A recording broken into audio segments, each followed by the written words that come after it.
नवरात हम करेंगे, 9 दिन दिल से पूजा पाठ हम करेंगे।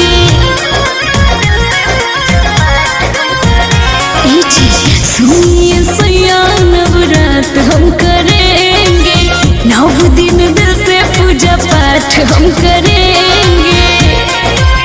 ताजा के सौर सामान सब जुटा दीजिए।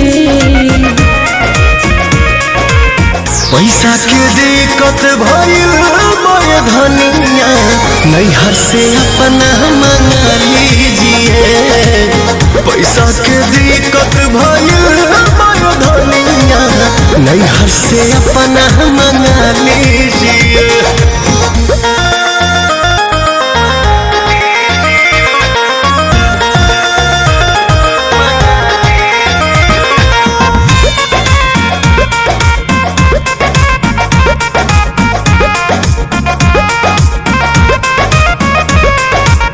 कर पूजा पाठ धनी मना न करे, बाकी हमारो हाल जान लो, बाकी हमारो हाल जान लो।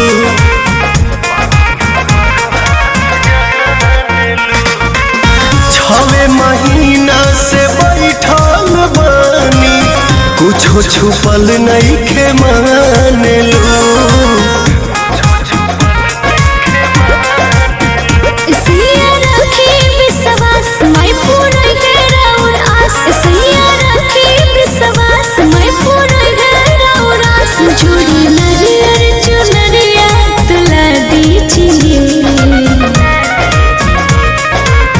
पैसा के दिक्कत भइल बड़ धनिया, नैहर से अपना मंगा लीजिए। पैसा के दिक्कत भइल बड़ धनिया, नैहर से अपना मंगा लीजिए।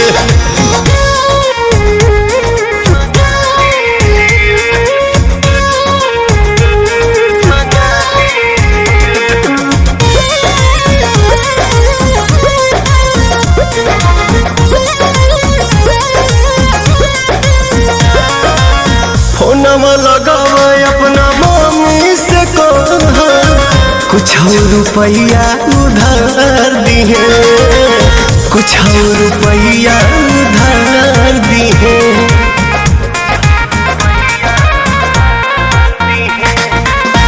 माई के कृपा होई नहीं हो ससुरा, कुछ दिन में संवार दिए।